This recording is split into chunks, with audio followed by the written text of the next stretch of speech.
Hi, hello everyone. Welcome to our second AI Day event for government public sector. My name is Jesse Rosenbaum, VP of National Security at LILT. I'm excited to kick us off today. We're going to walk you through how to transform your existing translation workflows with AI. We're going to hear from some of our partners who are going to share their learnings and experiences, and we'll be demoing some of our latest capabilities.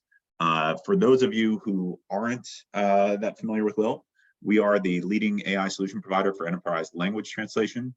We specialize in serving large, complex commercial enterprises and government organizations. And for a language company, what I mean by complex, often that means these customers have demanding language content in many languages and dialects. They can be very specific to their missions and have unique terminology and phrases, as well as kind of unique accuracy requirements. So our capability stack for awareness includes a contextual AI engine. We have APIs, connectors, a translation platform, combined with expert human feedback, and all of that enables organizations to implement AI-driven translation strategies that enable mission and business outcomes. So we'll talk about that more in a moment. I'm excited to see some familiar as well as some new names on the event today. I do have one administrative note. I want to encourage everyone to drop questions into the Q&A box, and we'll continue to answer these in between sessions as they start to come in. Okay, so I want to begin with a question for you. So what if it were possible today for you and your colleagues to instantly translate anything that you received at work into any language? So whatever your requirements are, if it's accuracy, if it's security, if the language barrier just wasn't there and dissolved, what could you get done that you can't do today? And I start here because I think this is really the core of all these conversations that are going on around digital transformation and language. It's really about imagining what the future looks like. How do we apply these new technologies to different missions? And I find that so much of this discussion about tech transformation and AI seems to be missing this key component here of imagination. So we're starting to see lots of kind of AI profits emerge, but we're really kind of reflecting back on doing this with a lot of different organizations. The struggle seems to be with how do you enable people who have to execute the mission? And there's this phrase that I really love. It came from the former U.S. Deputy Secretary of Defense, Bob Work. And he talks about imagination is the eyeglasses for the mind. So you can suddenly see more than you see with your eyes, and being able to kind of visualize the decision environment. And so as professionals who are charged with exploring new technologies, it's up to us to generate that insight and help people see so they can understand and appreciate the value of these capabilities. So I'm going to try and paint a bit of that picture for you. So before I get to technology, I just want to touch on some of the challenges, particularly with public sector and language capabilities. And I'll start with national security examples. That's my background, is largely in the national security space. So I'll go back to the start of the Korean War in 1950. And so if you had to guess how many Korean linguists existed in the US military, it's actually a pretty shocking figure at the time. There were only two. And that created all kinds of challenges to figure out how do we address this really critical national security problem at the time. And if you move forward, to pretty much every conflict that repeats itself. So you move forward, let's say 50 years to 9/11, and it was the same situation with Pashto and Urdu speakers, and that was well documented in the 9/11 Commission. If you flash forward another 20 years, you look at the Ukraine conflict, there's been plenty reported about similar challenges with having the right Ukrainian speakers at the start of the conflict to be able to help make things happen. And so General Nakasone, the director of NSA, who probably has more linguists than most organizations, summed up this problem pretty neatly for the current strategic environment. He said, we're not ever going to be able to train enough Chinese linguists or Russian linguists or anything that's going to meet our needs. But he recognized that there's a competitive advantage in AI and machine learning. So I'll give another one here, also focused on defense. So the U.S. Defense strategy relies on partnerships with allies for our collective security. And historically, these alliances have been really closely tied to the language connection. So some of you are probably familiar with the term Five Eyes partnerships with the U.S., Australia, UK, Canada, New Zealand. And I'd like to reflect for a minute. What if that language barrier wasn't there? Could we suddenly expand these partnerships from Five Eyes to 50 Eyes and really be able to do things that we couldn't do strategically today? So I'll kind of shift away from national security and defense to something that I think everyone can relate to, and that's public safety. And so think of the town that you grew up in, and let's assume it's English speaking for a moment. What happens today if someone in your hometown, let's say they're in some kind of danger and they're texting to 911 for help or to emergency services, only they don't speak the primary language in English, and there's lots of reasons why people do this. They might have some kind of health issue, or they're injured or choking. They might have some kind of be in domestic violence or intruder situation. They're trying to be quiet or not make a lot of noise. If those texts are not in the primary language today, the odds are pretty high that dispatchers won't know what the emergency is, where it is, and there won't be an ambulance, a fire department, or police being sent. And so that's a pretty serious example. There's others like this. There's national crises hotlines, poison control hotlines. There's lots of this infrastructure that's really centric to the primary language that doesn't serve all of these residents and citizens who don't speak the primary language. I'll look at another example. I think we can all kind of put our heads around healthcare and health professionals trying to treat patients who don't speak primary language and trying to understand the medical history and the challenges with that. But one that maybe isn't so obvious is education. The United States in particular is a nation of immigrants. My family, my wife's an immigrant, my grandparents, it's pretty common. So if you look at any local elementary school or middle school, they have to communicate these relatively seemingly mundane everyday information to immigrant families, but that's a challenge for them, whether that's changes to, say, school bus schedules or lunches, holidays, what to do if another child in your child's class tests positive for COVID. All these things become really difficult and get in the way of providing education. And so I think we're experiencing that AI language translation is in the process of completely changing all these various aspects of our lives, and we're still kind of figuring out what that looks like. We'll go through a couple examples here in more depth, but I want to touch briefly on AI language technology broadly, and then get to customer experiences with them. And that kind of obvious observation, language technology in general and large language models are having something of a moment right now. Thank you, ChatGPT. I'm sure if I looked in the news today, there's probably a story out there on how this is impacting graduations and exams and things like that. There's congressional hearings and all that kind of stuff going on. So what's clear is that we're at the very beginning of this revolution and trying to wrap our collective minds around what are the implications and use cases, which is fantastic. If you go even a few months ago, I think most people, even if they were familiar with, say, like Alexa and Siri or some of these language technologies, few people outside the language industry would have predicted that this would capture the popular imagination as it has. And so it's really this experience of how do we interact with natural language and computing systems that's gotten everyone excited, and ChatGPT is a big part of that story. I'll I'll talk briefly about that because I think it's interesting, and that it's fundamentally, ChatGPT is a technical breakthrough. And so there was a paper that that they released, which at the time was GPT-3 in 2020. So this model has been out there for a while and available through the public to use the API, and people have been building on it. But it was really fundamentally a product innovation.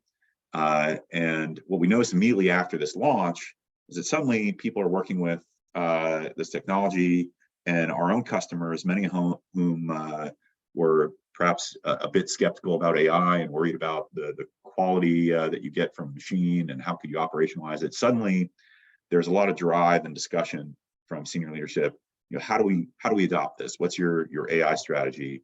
Because there's this powerful new tech that's available to everybody, and there's this rush to how do we operationalize that and drive efficiency in order to get competitive advantage. And so the key ideas that really emerged from the last few months of kind of watching customers go through this journey are one is that these language technologies provide a capability that people can immediately derive value from, so they can get started right away. They start doing useful things. And two, there's this idea of in-context learning. I mentioned that we have a contextual AI model or engine, and what that is it's a model that can take information about the context in which it's being used and tailor its responses accordingly. So I'll give you an example. Let's take the word iron, and I'll stick with nouns because there's lots of expressions, pumping iron and idiomatic things. But if we just stick with the nouns, iron can be a metal. It can be the thing that you get wrinkles out of your clothes. It can be golf clubs. And contextual AI can pick out what's the right word or phrase, similar to the way that our brains work. It looks for clues in the context of the words around it. So that's the kind of core idea. And what we're seeing is that there's a lot of organizations that are trying to work through the details right now. Like how do we leverage this and get it in a place where people can immediately derive value from it?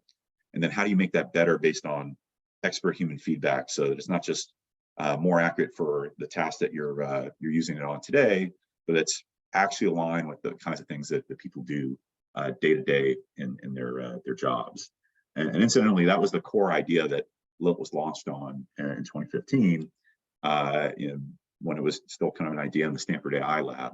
That there was really two fundamental goals. One is how do you get the most advanced AI technology into the hands of users, and that was kind of the core concept and derive value from it. And it really wasn't clear how to do that in the early days. There was a Google Translate API, there were some open source systems and that kind of thing. But the gap between what kind of capabilities were being developed and how do you actually implement and put that into practice was pretty broad. And so, this product was launched in order to kind of fill that gap. And the second concept I mentioned was about how do you leverage that human expertise. So we fundamentally believe that language is inherently complex. It evolves. We're never going to replace expert human translators and linguists because of all those nuances and the fact that language changes. So the core premise is that there's never going to be a time where translators are going away. But what you can do is you can augment them with technology to allow them to do their jobs faster, more accurately, and really focus on those core things that their expertise is, and that is in the meaning behind the words, as opposed to kind of doing repetitive tasks and a lot of things that are not translation or fundamentally not translation tasks that anyone who's kind of been around the business knows there's plenty of those kind of low value actions that people have to do in order to translate content. So we were the first system that launched to kind of incorporate human feedback and really tune that on an enterprise scale. And we're first to market to do that. And when everyone kind of switched a few years ago, around 2017, there was a big fundamental shift in the underlying technology for language, where everyone was moving to deep learning. This was the first deep learning system to learn from human feedback in production. And so now with kind of this next generation of contextual AI, we have the first large language models in production that do that for translation in context with human feedback. So it's available now. The results are awesome. And I think the point of today is to, one, I want to show you a little bit about that innovation pipeline and some of the things that can be done with this, and immediately delivering enterprise and mission value, and then give you some ideas like how can you maybe up level your organization's AI strategy and think about this this kind of global experience and where this fits. So the core principle again is really how do we accelerate manual tasks today, leveraging AI, and how can that fundamentally change how we think about our public sector missions, whether that's national security, law enforcement, public health, pretty much every public sector domain. And I'll give you one last example for anyone who's ever worked in a like an international task force or an operations center where it's multinational, and these exist across all those different kinds of domains. But in my experience, it has been largely in military responding to some kind of crisis, whether that's environmental or what have you. Typically, at the very beginning, you have people who are sent from all these nations, and they try to send, if it's a U.S. led effort, they'll try and send people who speak their best English skills possible. But there's always people who are assigned who might be really incredibly gifted in their craft, whatever that happens to be, their specialty. It could be logistics, operations. It doesn't really matter. But the fact that they don't speak the same language as well as everyone else in that team really diminishes their contributions and what they could potentially do. And so it's the language barrier is a real challenge, as we all appreciate. What these technologies allow us to do is to communicate and reduce the friction of language barrier. So how do we do things faster and do more of them in a way that we really just couldn't do before? So I will kind of pause there. I promised that you're going to hear today from our LIL team. We're going to demo the technology and how that works, and then you're going to hear from some of our partners how and why they partnered with LIL to achieve their goals. So with that, I'll introduce Sarah Sandberg, who will share some of the exciting product innovations that are coming, and we'll kind of keep an eye on any questions that came in. Thank you, everyone. Great. Thanks for that introduction, Jesse. So hi, everyone. My name is Sarah Sandberg. I'm a senior product manager on the product team at Lilt. And today I'll give a preview of two of Lilt's products. The first is our contextual AI engine, or kind of our bread and butter, the interface that linguists use to translate. And then I'll also demonstrate our instant translate that Jesse referred to earlier. So I'll start with contextual AI engine. And again, as I mentioned, this is what enables us to power enterprise translation at scale, and where you can really get to see Lilt's competitive advantage in the world of AI. And I'll cover three key product features here, which are adaptation, prediction, and comparison. For source material, I'm using a UN article about new cultural elements recognized by UNESCO. So let me go ahead and share my screen here.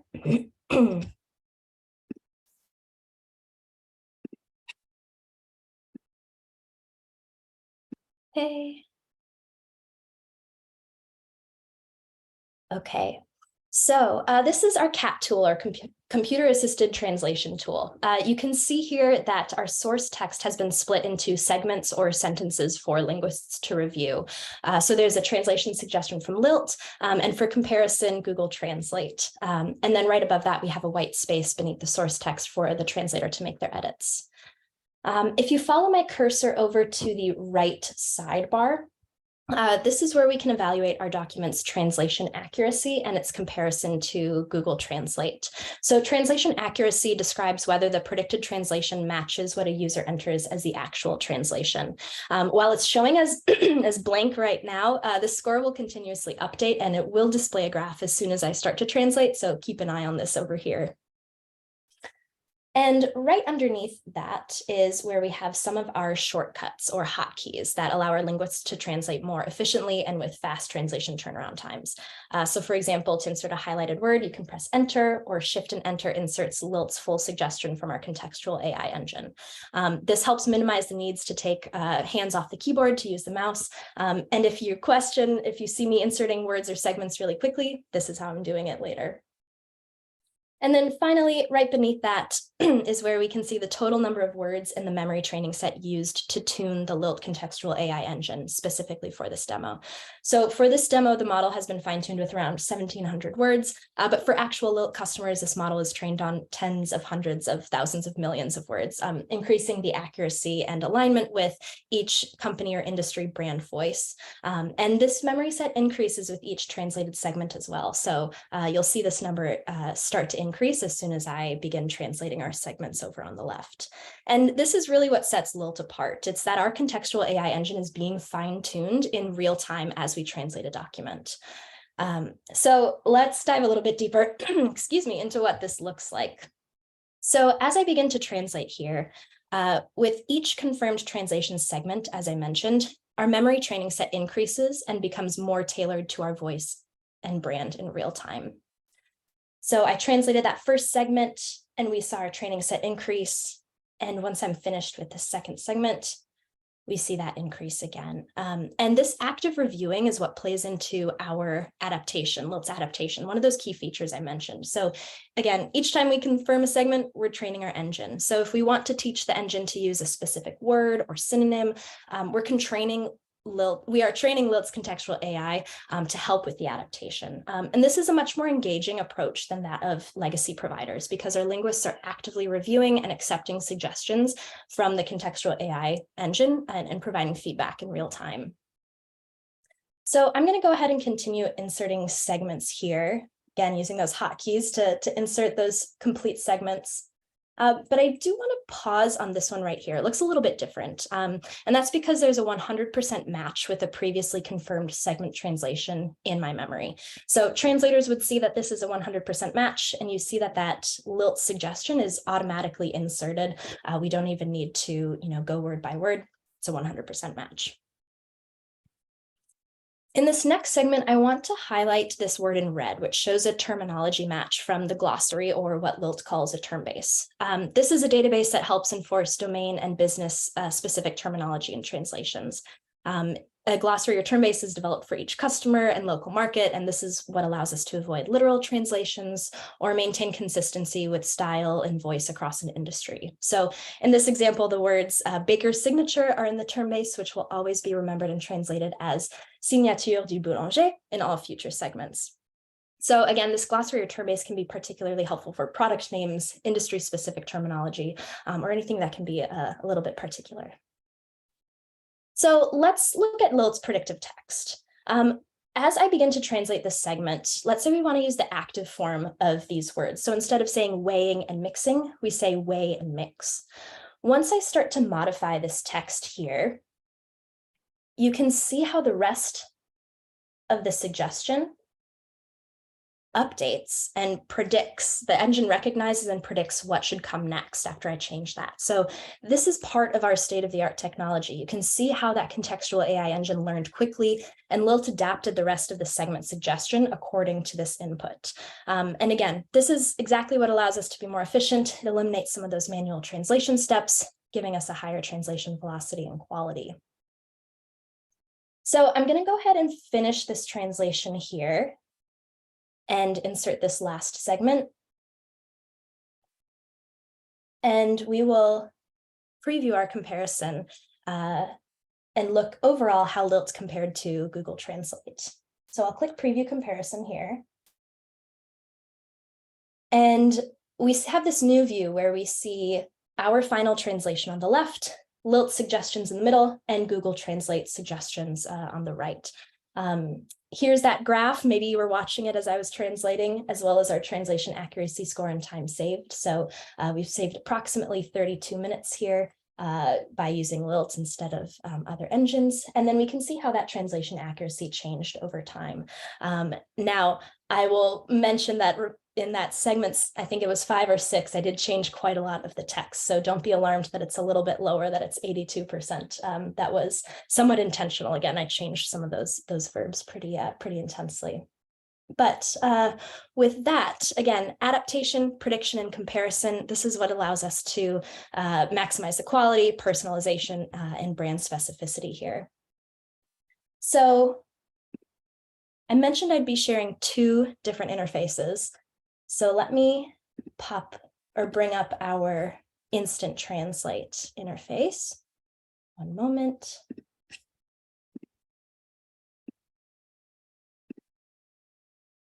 All right. So this is now Lilt's Instant Translate feature, and we can see Lilt's neural machine translation interface.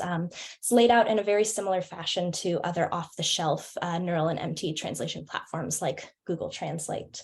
So from here, we can paste our text on the left side, and results appear on the right side. Lilt supports a long list of languages going into English, as well as out of English.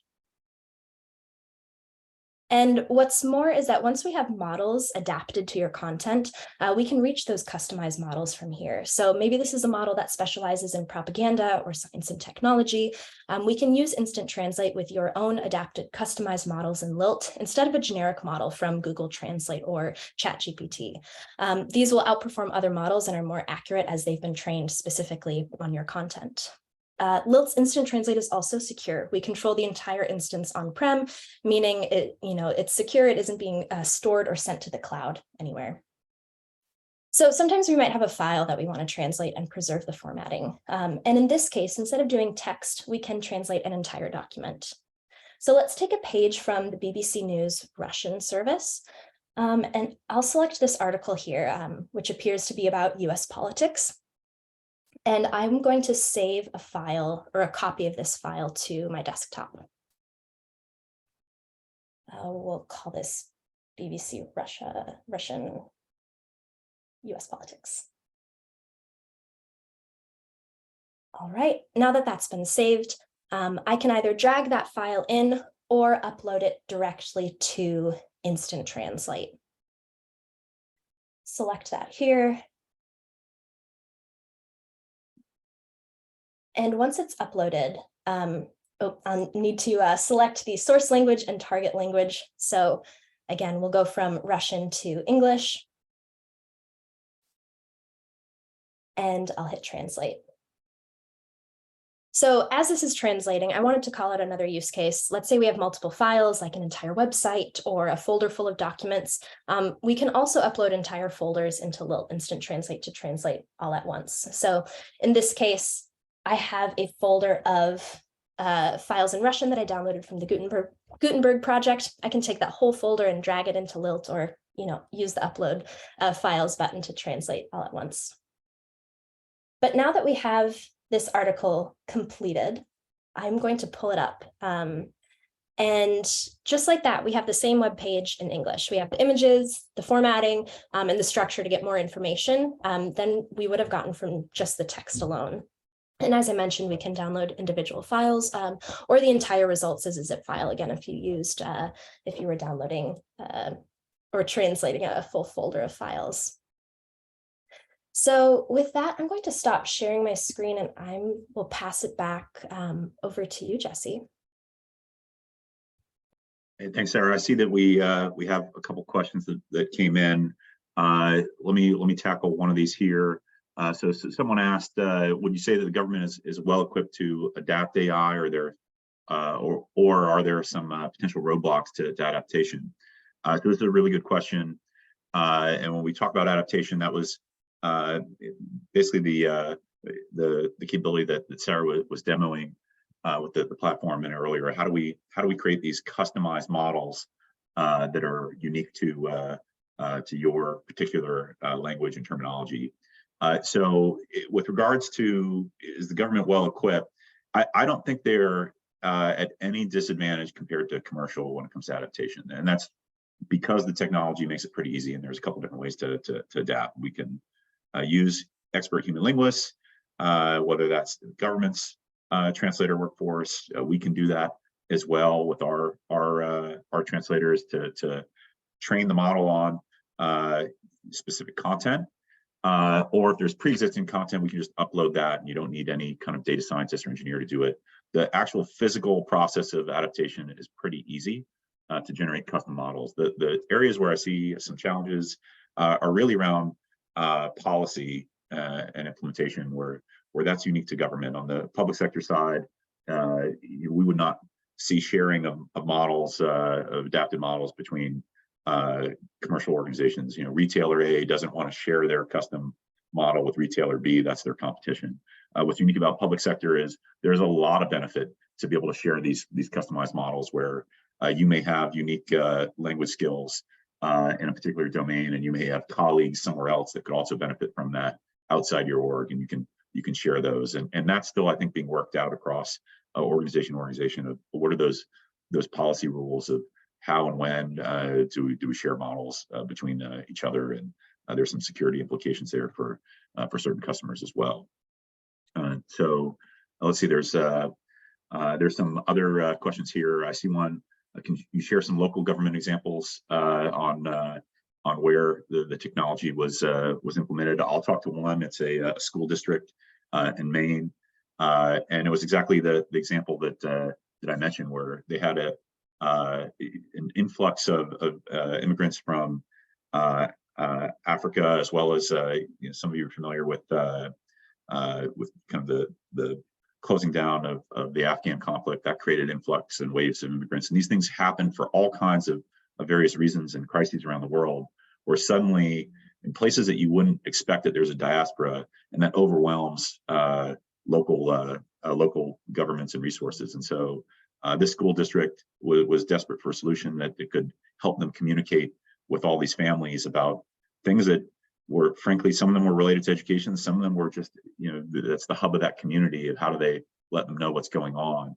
And so they were able to quickly implement that in a way that just they would not have been able to do that with human translators. It wouldn't be cost effective, particularly with a school level budget. So that's a good example. Commercial examples where Lilt's AI has seen success. I can say, like, one of the top retailers in the world. It's a brand that we would all recognize. They're a customer. One of the largest cloud service providers in the world. They're also a customer. We have the financial, some of the largest financial services and newswires capabilities are using Lilt. And so those are a couple examples. We have a few on our website that share the details of their story. Intel is an excellent example. Intel Corporation that makes the chips. So we're doing all their marketing works. Typically what you see is companies are trying to reach global audiences, and they're trying to figure out how do they sell their products and services in other countries and other locales. And so we do a lot of that kind of work as well. Okay, I'll pause there. Hey there, Sarah. There's a few questions for you in the Q&A box as well. Do you mind answering some of them? Absolutely. Let's see. Please elaborate on contextual AI. Is this the same as generative AI? Good question. So as I mentioned, the contextual AI, we are, providing that feedback real time per segment as we translate. And so that's a little bit different from other AI engines, and especially different from legacy providers as well, where instead of reviewing once a month or, once or twice a year, we're providing that feedback in real time. I'll try to grab some more data here to back this up, Jane, but appreciate your question. I can add some more in the chat. Let's see. There's a question around commercial examples where Lilt's AI has seen success. Jesse, do you have an answer for this one? Sorry. I think I covered a couple of the commercial examples, but I do see a question here that's a good one on language identification on source material. Is that available today? The answer is yes. We do have language ID through the API. So if you're doing automated, high volume, or you're trying to connect to repository, it will detect the language and default to the primary language of the content sees. I see another one on the roadmap for voice to voice. And so it kind of references, think one way simultaneous translation for a diplomatic conference. So we are not a voice capability. What we do is we have the ability to integrate with voice capabilities. So we have a couple customers who have workflows that they want to be able to translate content of any type, whether that's video, audio, text, handwriting, and all these other things. What we specialize in is the text translation capability. And so we were able to connect with transcription and audio transcription and chain those together to really grab the best-in-class capabilities for voice and combine that with translation, and then in some cases downstream capabilities like analytics and other sentiment analysis, things that people are trying to do, various things with the content. So our approach is to just make that capability as seamless as possible to integrate. And I missed a question here. Apologies, it popped off my Q&A, but there was a question around how does Lilt's AI compare to ChatGPT, which is a great question. And what we found is that Lilt's large language models, the quality has been increasing, and we've seen huge improvements in our unit economics, especially as compared to Google Translate or GPT-4. I think there were a couple of industries we evaluated, one of which was retail and e-commerce, where we surpassed both Google and GPT-4 on Comet scores, as well as manufacturing. That again, Lilt's large language models are surpassing Google and GPT-4 in that industry as well. I'll see what other data I can find, but again, as we receive more and more content from each user, from each customer, and we train that content, again, real time using that contextual AI engine, that's what helps drive that quality up. That's what helps us be a little bit more tailored to your specific industry or company context. So would provide a step up from ChatGPT or Google Translate or DeepL or any of those other competitors, again, because we're continuously training, we're learning, and it's all adapted to each customer.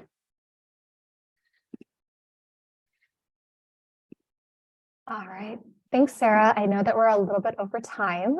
So we're having some technical difficulties with our second session, so we will actually be switching it up. Phil and Monica would love for you to come on next for your session.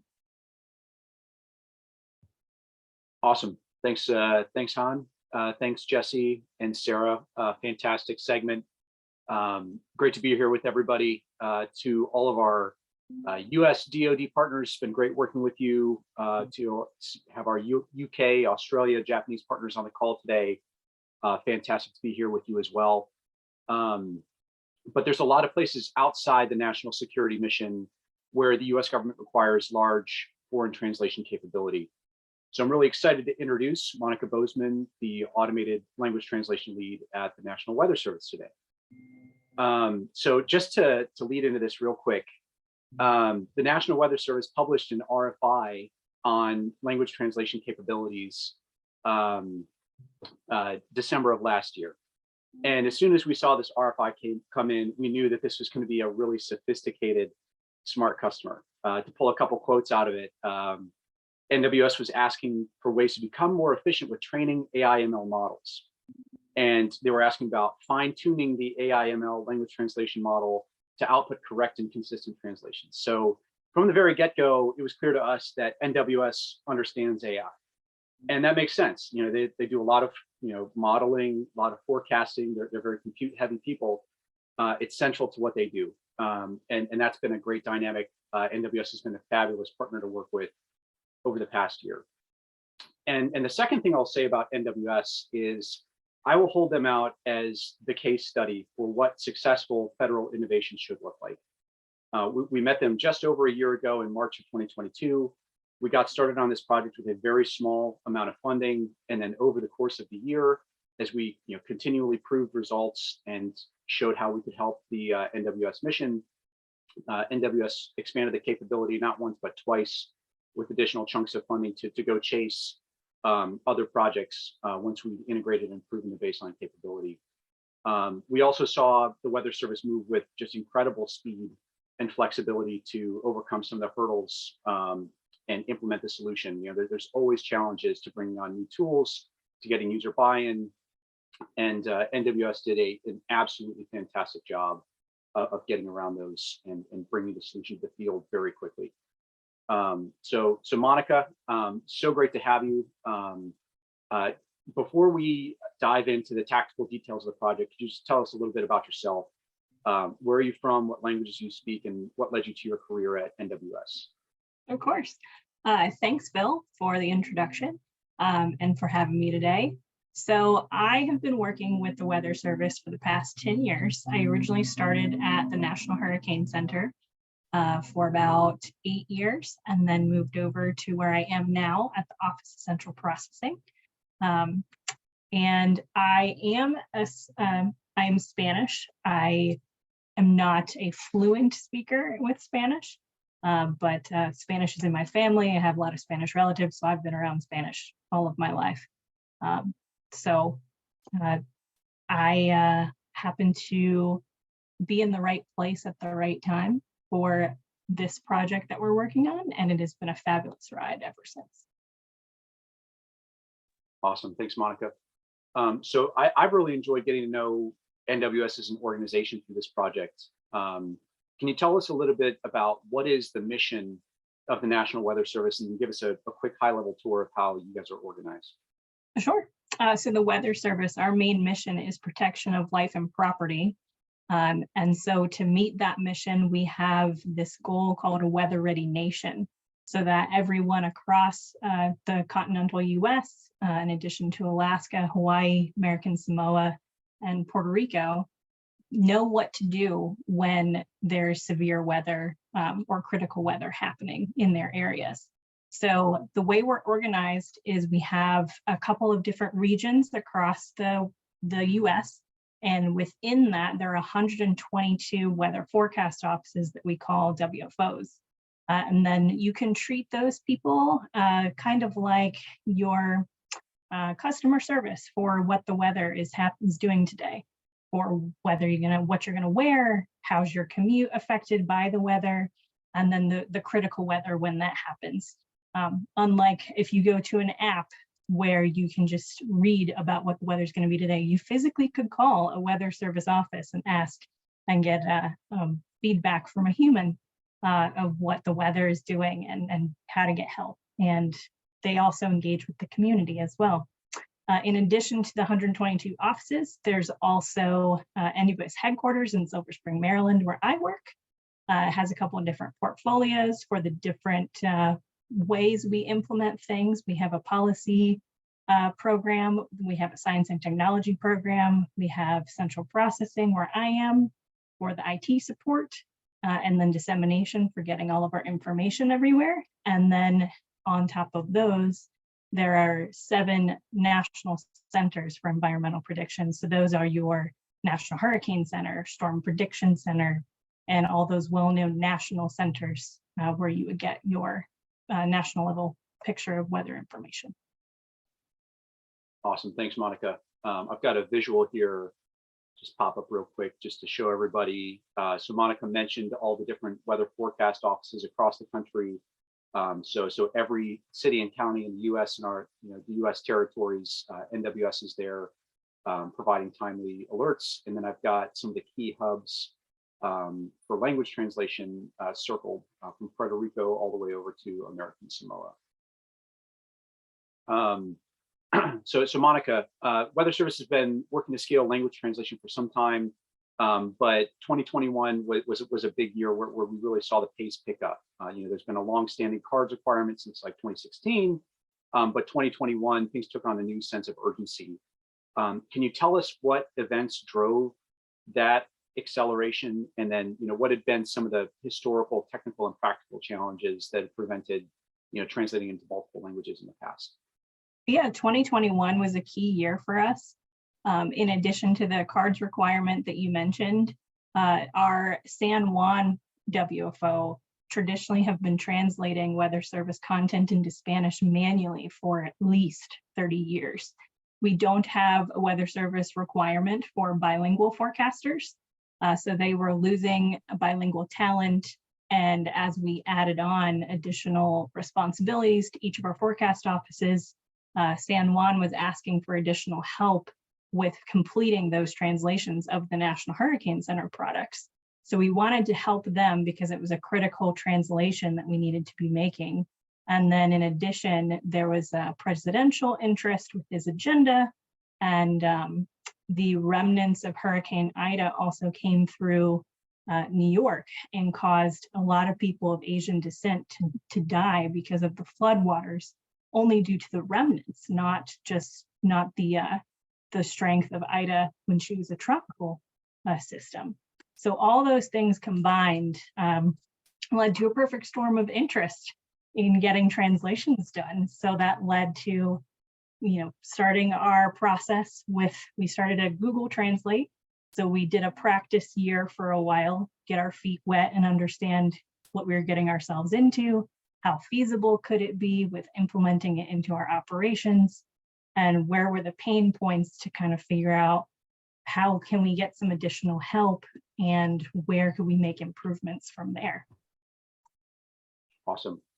So when we got started on our project last summer, the first place we went was San Juan, Puerto Rico. And I had the opportunity to go to San Juan. When you get down there, you really feel like you're on the edge of the Atlantic Ocean. You hear people talk about Maria still and all the devastation that caused.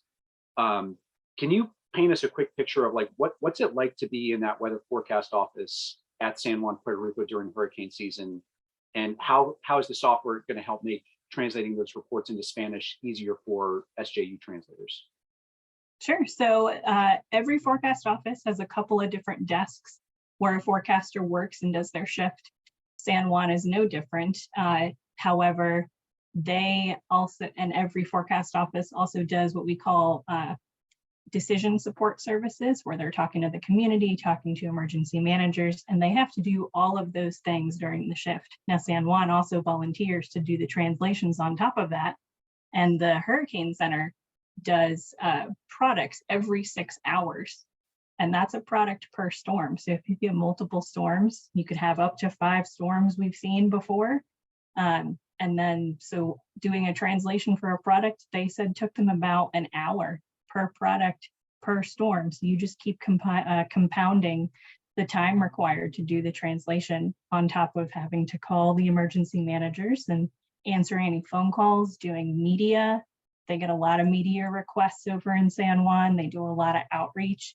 And just, you can imagine how much stress that puts on a forecaster to meet all those requirements during the day in critical weather operations.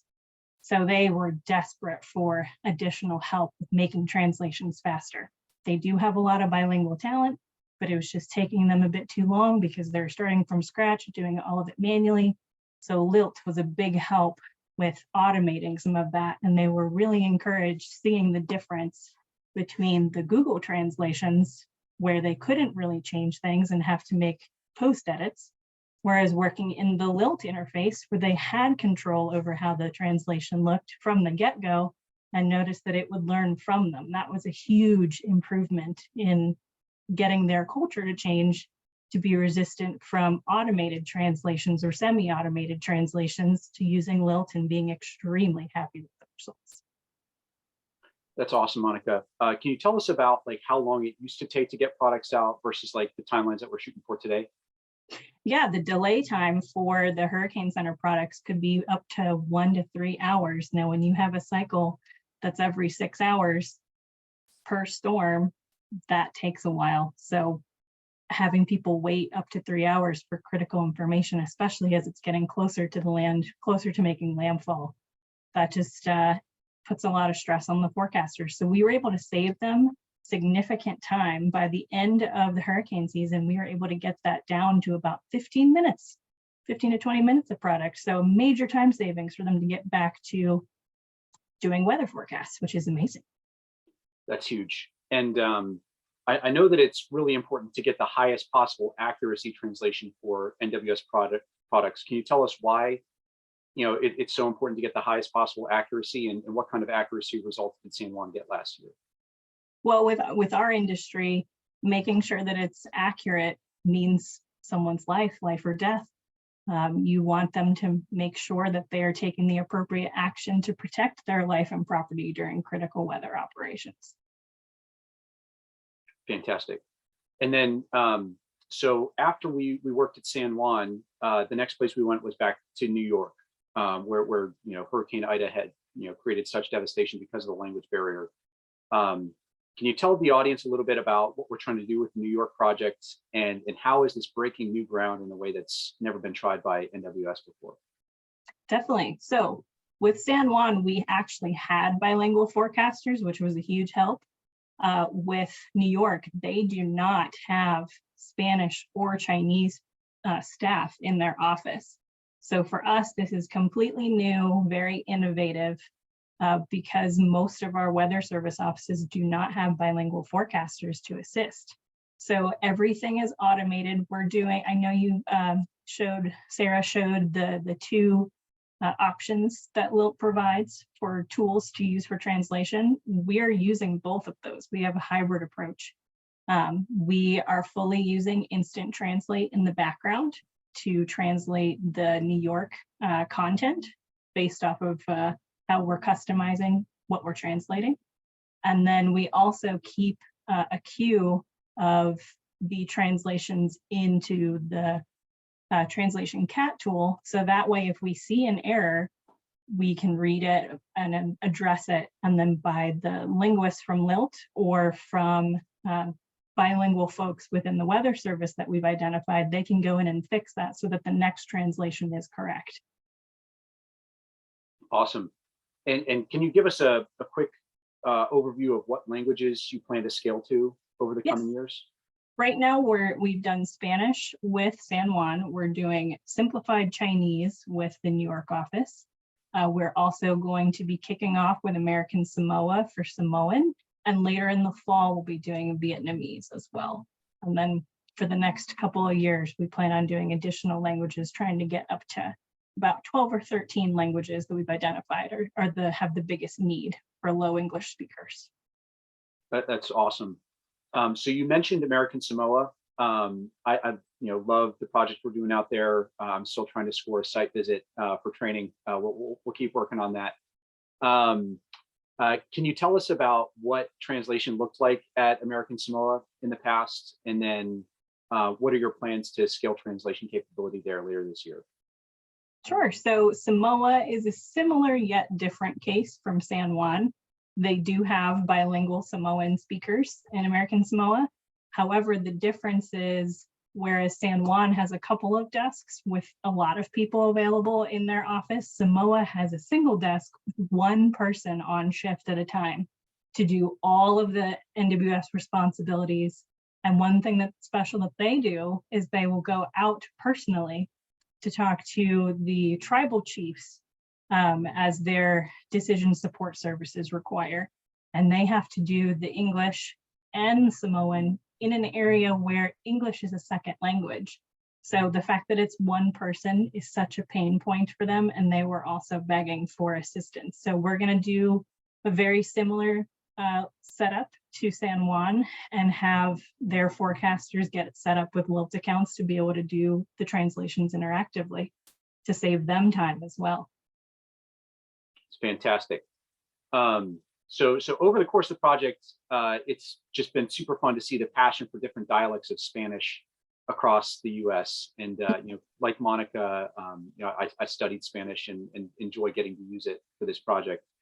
So one of my absolute favorite calls from the past year was when we had the Miami office, which is very strong Cuban flavor of Spanish, the Brownsville office, which is a very strong Mexican flavor of Spanish, and the Puerto Rico office kind of debate various Spanish terms, and they're very passionate about it. And it can be a pretty charged issue. I was really glad to be a spectator for that meeting and not involved in the direct fire sometimes.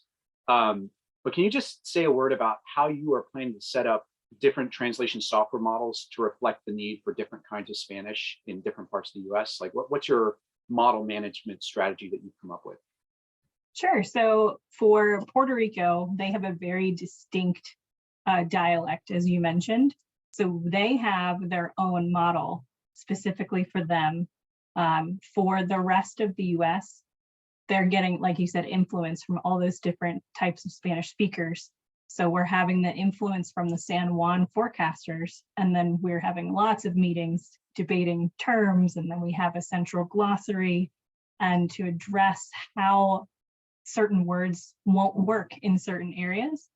And so we've got a two-model approach. And then in addition to that, to address some of those dialects, we're developing a national level NWS website where if there's a particular word in Spanish, for example, you can hover over it with your mouse or on mobile, and it'll give a definition of how we're using the word, and then alternate words from the other dialects. So that way we can address it there and be confined to only 2 LILT models just to help with ease of model maintenance. You don't want too many models flying around and having to deal with all of those. No, I think it's great. And I'm super excited about the project to have a universal Spanish model that's understandable by the broadest possible segment of the population. I think it's a really great project that other agencies might get value out of. That's the goal. Yeah.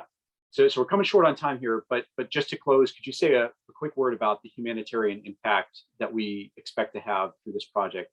It was awesome to be working with you guys through Fiona and Ian and all the big storms last year, and to feel like we were kind of playing a small part in that. But could you just say a word about the humanitarian impact that we expect this project to have?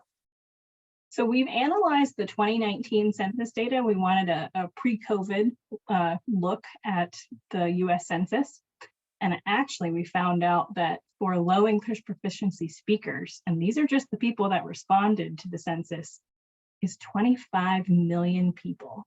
And that's 25 million people that may not know what to do during a tornado. Tornadoes are inherently a US weather phenomenon. And they may not know what to do because we have not been able to sufficiently reach them because they don't understand English. We don't want people to die in the floodwaters of the remnants of any tropical system. So the fact that that number is so large, we're hoping we can help that many people as we continue to expand the project to additional languages.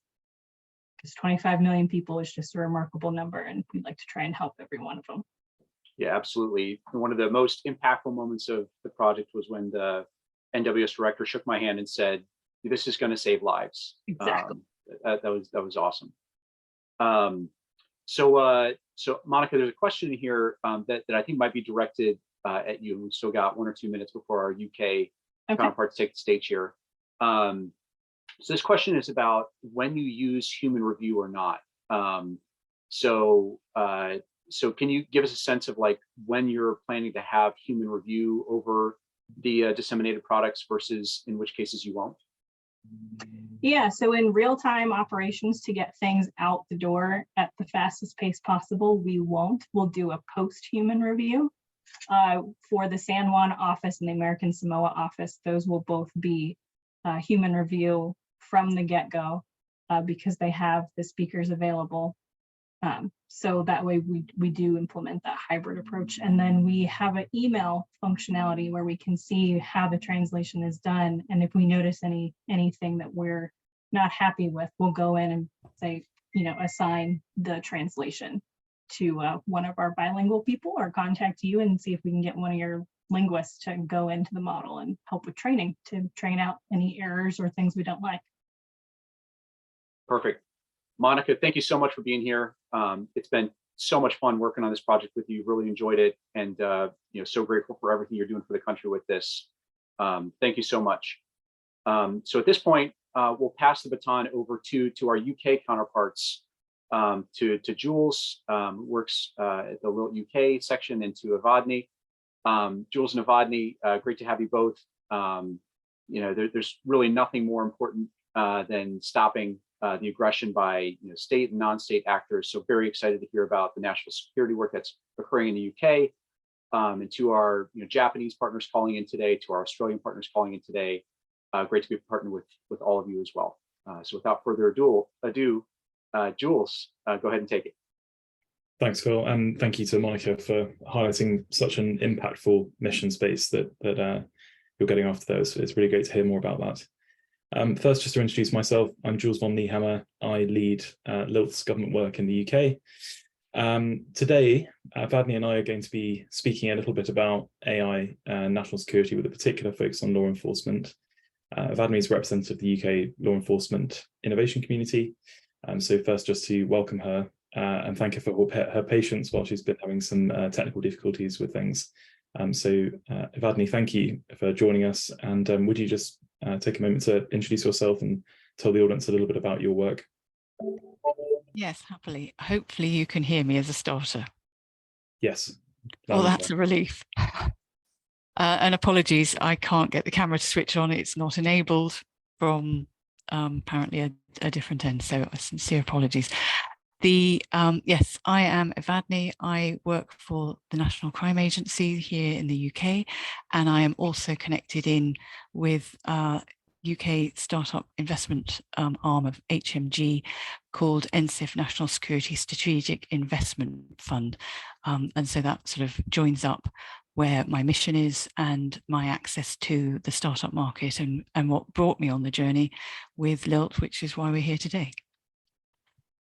Thanks, Vadni. I'd like to kind of kick off the conversation today thinking about your role in NSIF and thinking about where the security and law enforcement community began its interest in AI and what are the sort of problems that as the community is trying to solve.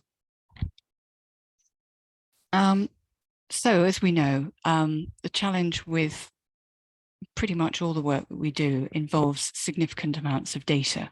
Data is a challenge which we're never going to get away from. It is going to continually grow, and certainly where you are, as we are as a UK force with an international footprint, we deal with crime in all corners of the world, and as a consequence, we have all manner of language sets which we are engaging with in doing our work. So the challenge therefore is, how do we deal with addressing and keeping up with the pace of data and the language sets, the myriad of language sets which that extends to and involves. So it's less from my perspective of being so much a language translation challenge as being a data formatting challenge. Thank you. Yeah, that's an interesting concept. And you and I have spoken about this before. I think the overriding theme across security, whether it be in the defense sector or wider, it's just the sheer volume of information. Obviously, the internet is expanding, but also people's use of the internet is expanding. Things like encrypted communications for all and the sheer scale of information that people are sharing across that domain presents a real challenge.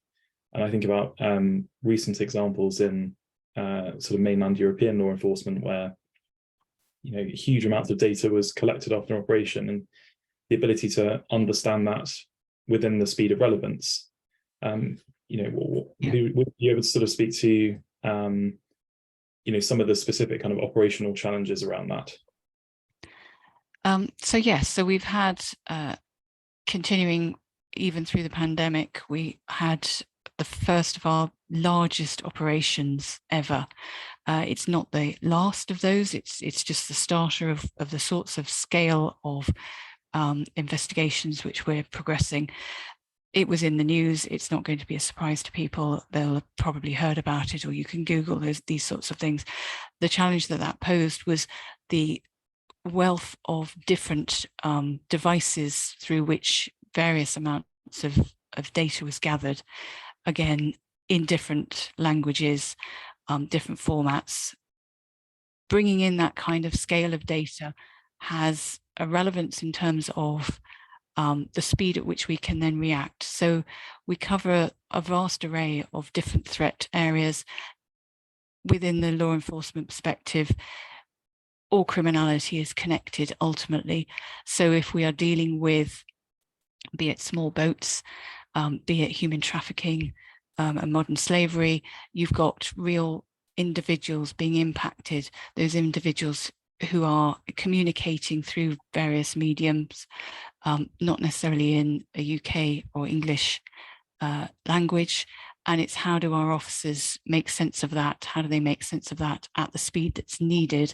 And certainly if we're looking to move through the judicial system, how do we ensure that we have got access to the relevant material which we can associate with the perpetrators of those criminal activities at a speed which means that we are not frustrated by the legal system in terms of running out of time to produce the evidence.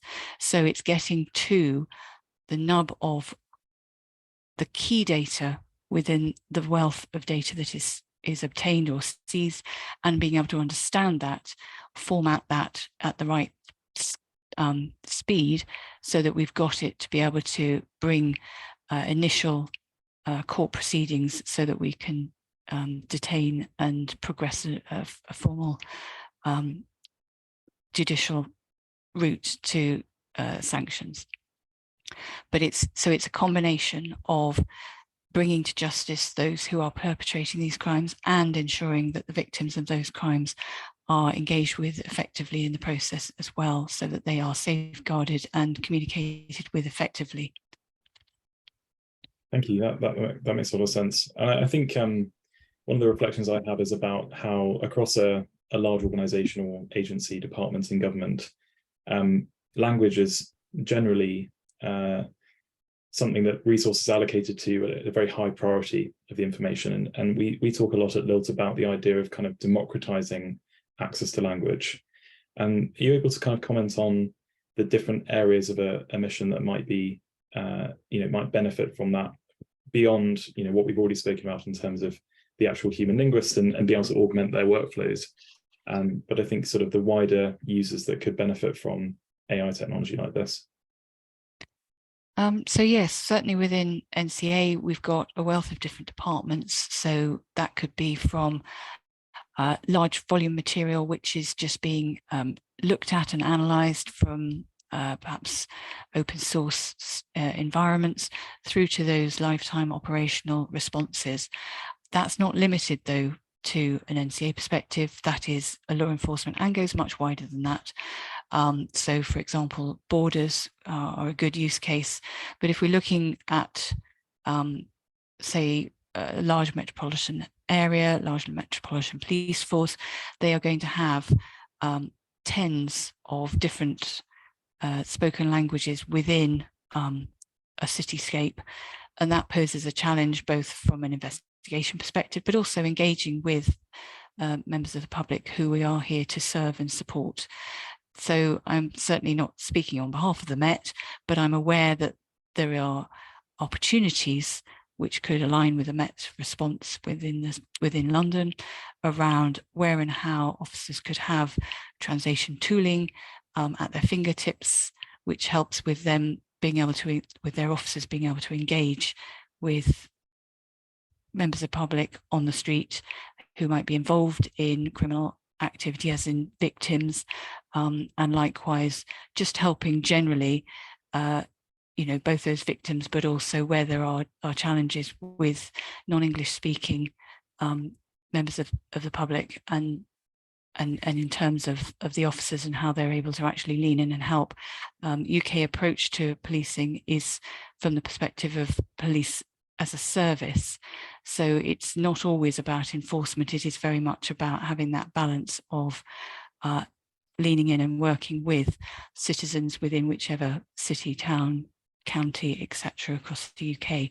And that of course extends in a similar way, arguably, to the borders, to our UK immigration borders side of the house as well. And that's particularly pertinent with the current UK challenge that we've got around small boats.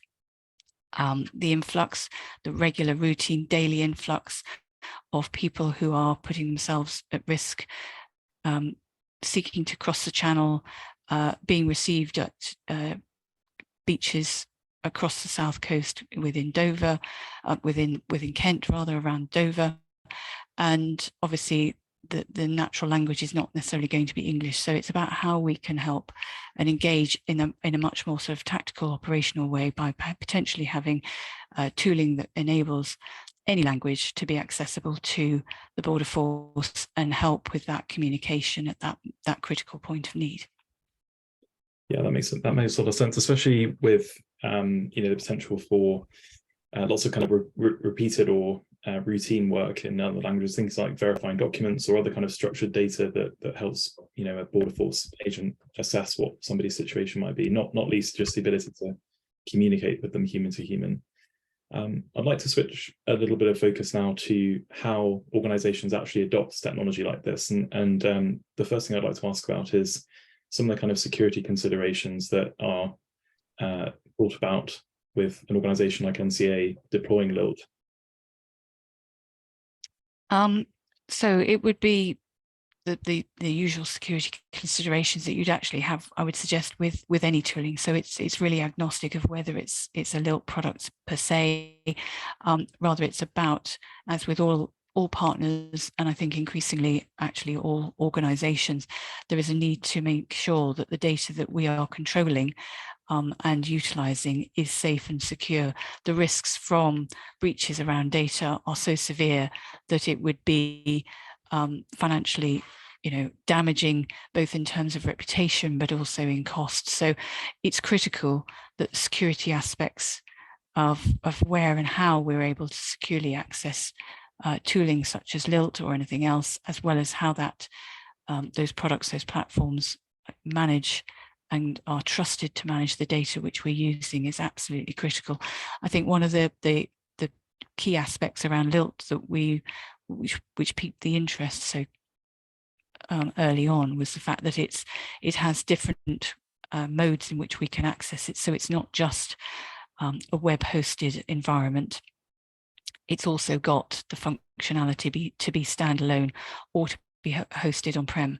So that gives a huge amount of flexibility about where and how it is used as a tool, and equally then how and where different teams can understand and manage the data pots that they've got and how they want to actually secure that if they need to be particularly separate from sort of a core corporate instance, for example. Yeah, that makes sense. And I think, understanding that information is shared across different networks and different classifications. One of the things that I particularly, piqued my interest when I was, joining LILT was the ability to kind of share models across an organization. And I think about, the scale of information at open source or at, at the point of capture, which can then potentially be used to train a model and bring it to another environment. And there's also the ability, potentially to share it across different teams or to share it across between different partners in the same, maybe a multinational organization like Jesse was speaking about earlier.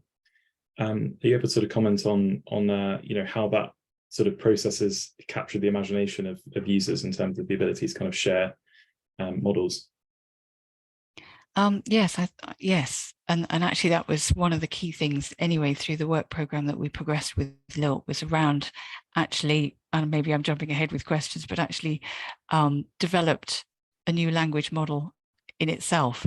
The opportunity to sort of use that functionality to develop new tooling or develop new language, and how that can be shared, is really invaluable. I think it's the sort of thing which we haven't gone into a great deal of testing yet, but certainly with conversations we've had with other partners, both in the UK and the US, around the opportunity to share, that there's a potential appetite there.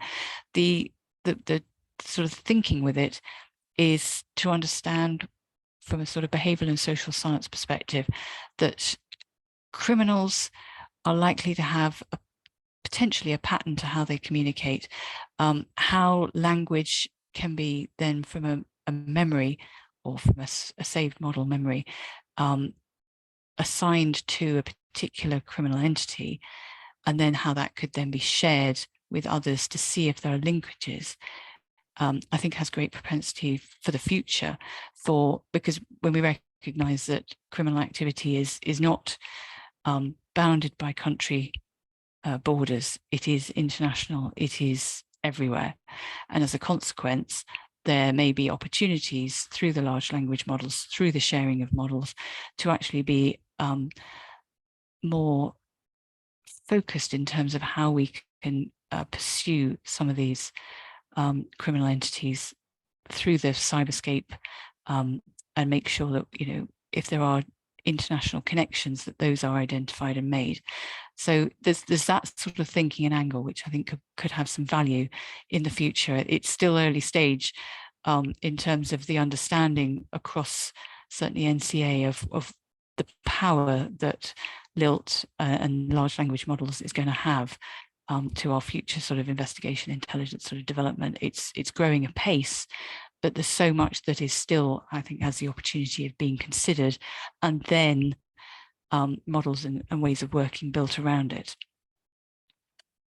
Yeah, that's interesting. I mean, kind of going back to your first point about data in the wrong format, you know, I also think about the translation component of this being, you know, very much part of the middle of a chain of different things that you might want to do. You know, the end goal is to understand what is happening, is to turn that information into intelligence or to you know, full disclosure prior to making a prosecution, etc. So it'd be interesting just to hear your perspective on, you know, what the beginning of that chain could be, things like speech to text, or, you know, other technologies that might feed into a component like LILT, and then maybe what happens at the end of that, you know, things like natural language processing, or, you know, what the kind of end goal could be.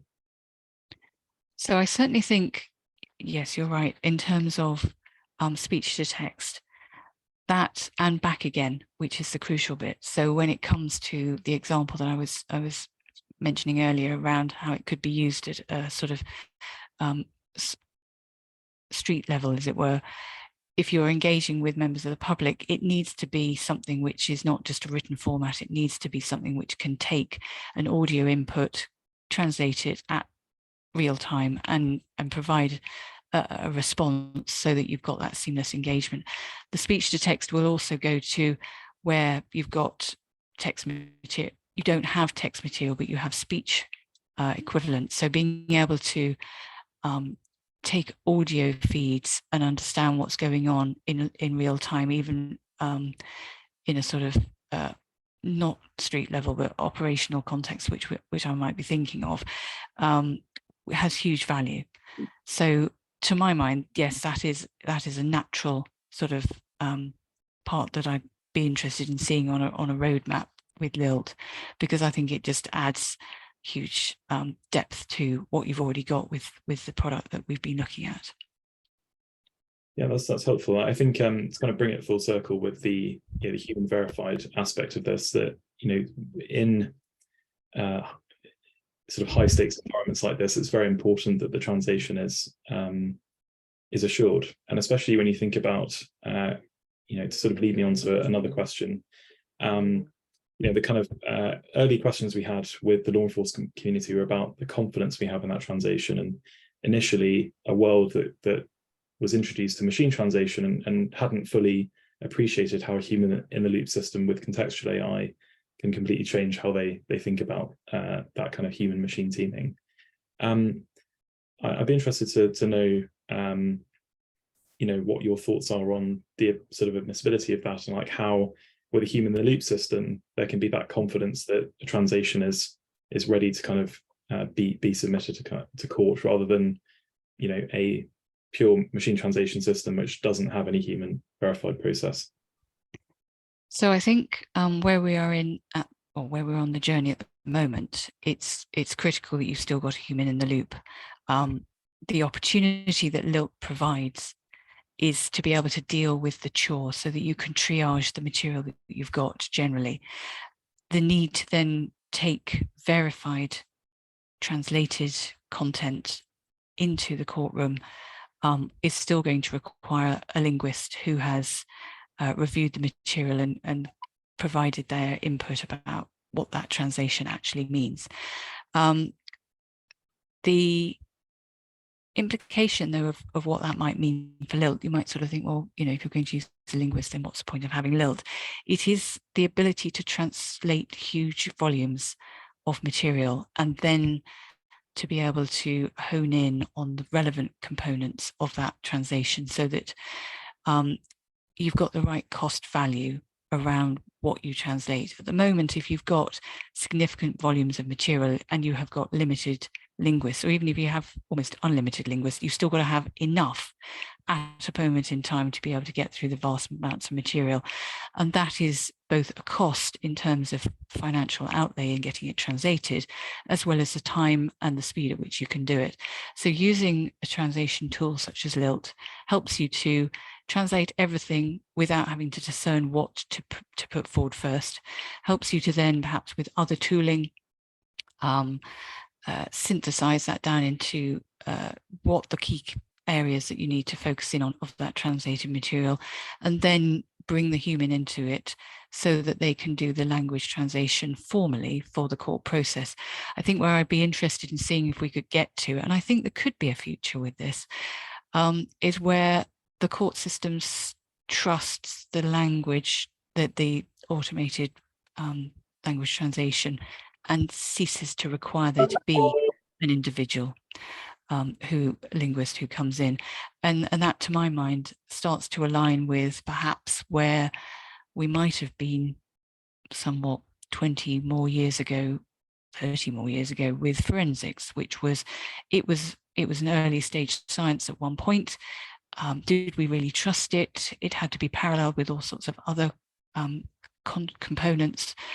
But over time, our reliance and our expectation and our port of call, as forensics being the first port of call now, it is trusted, correctly or otherwise, but it is in all instances sort of the first sort of route. So where I'm wondering the future could be with Lilt is, do we get to a position where the AI models are so well trusted that actually we don't need to validate with them with a linguist after all? But I think that's still some way out by a long shot.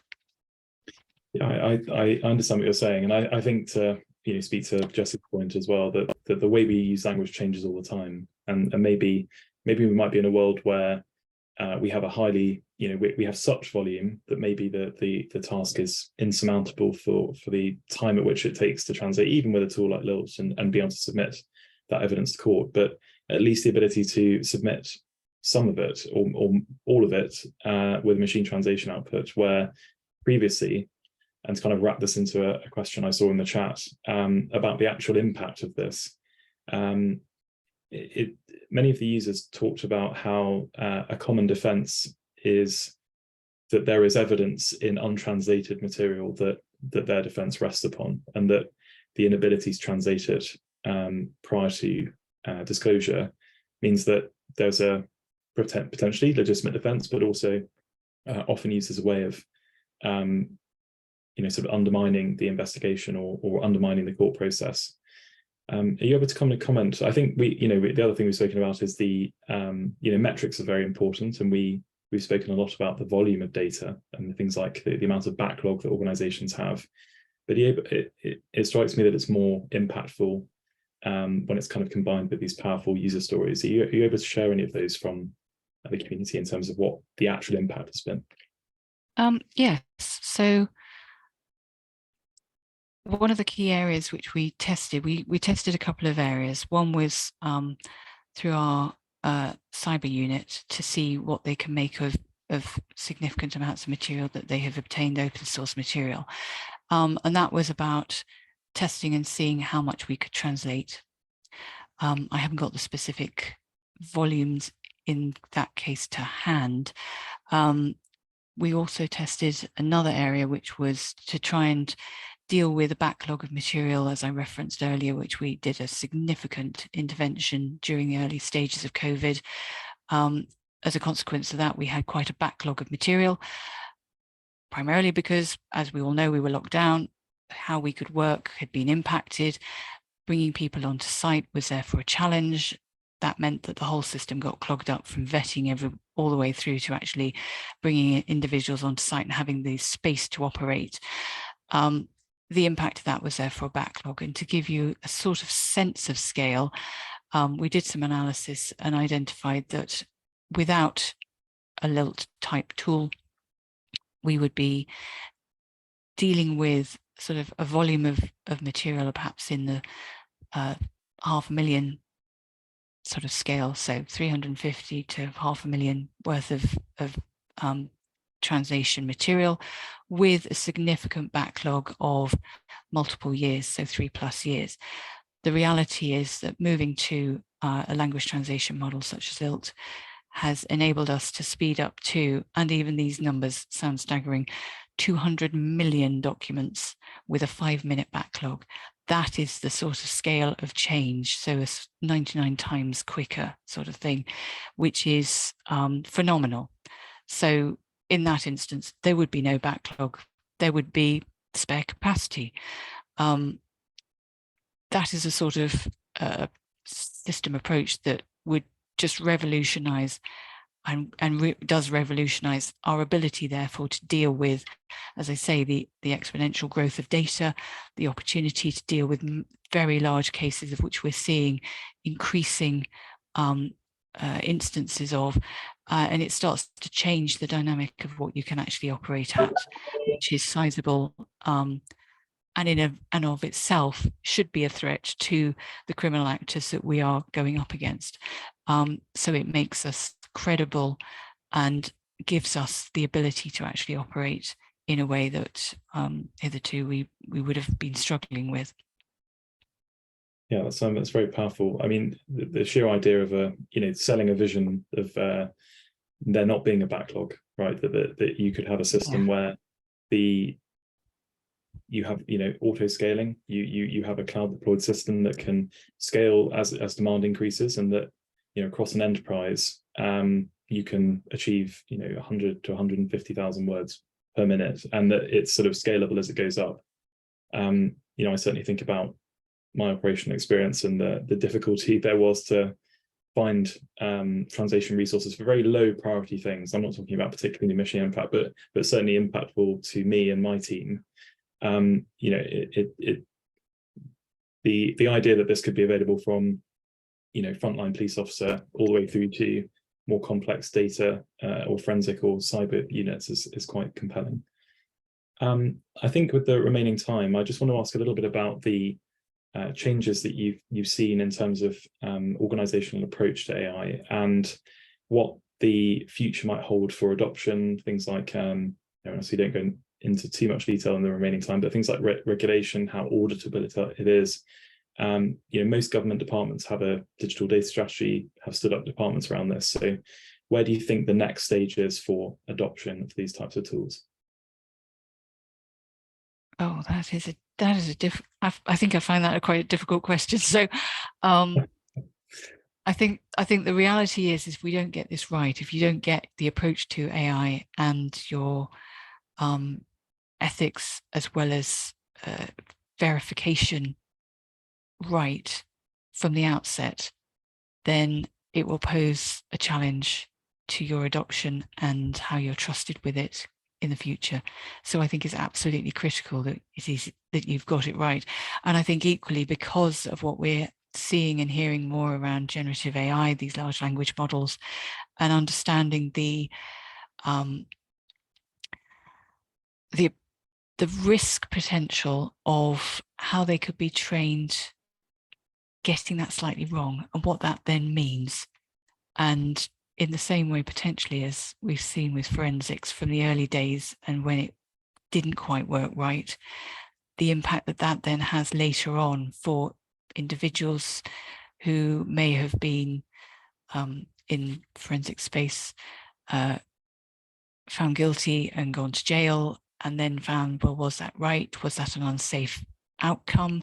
It may yet have been the right outcome, but it's still viewed as unsafe, and the impact that then has on the credibility of the process.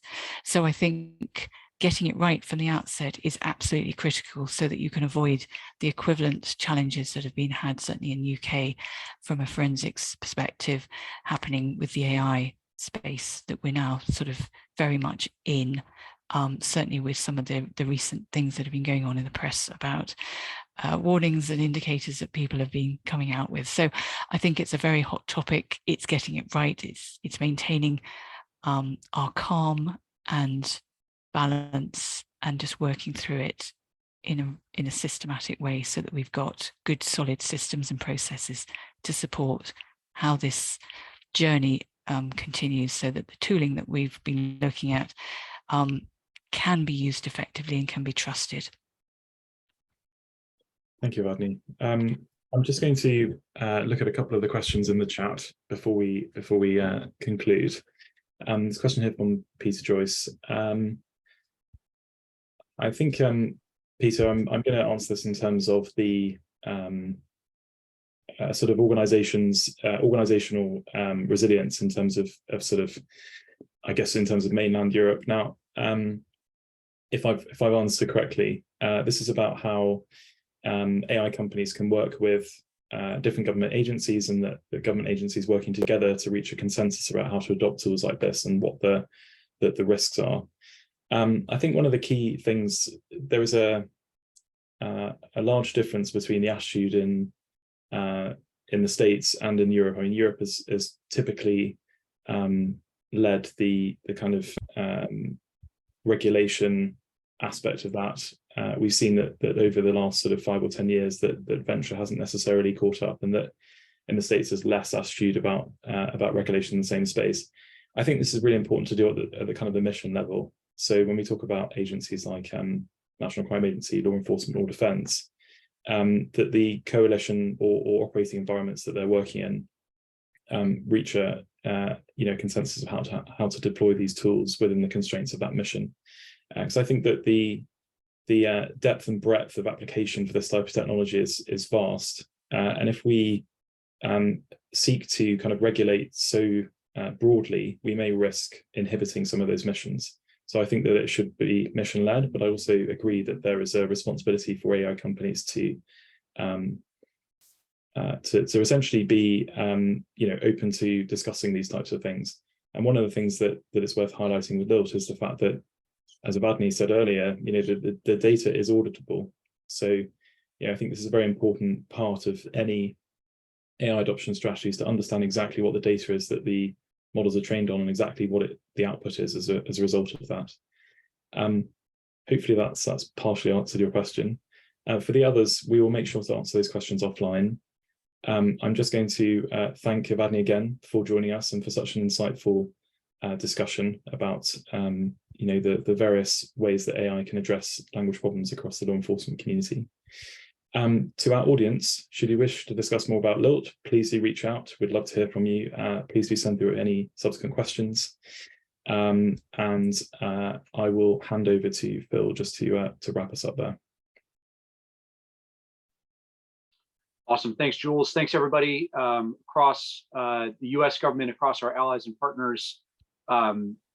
Jules, Jesse, and I all have previous experience in the federal space. It's great for us to remain connected and to partner with you as you take on these missions.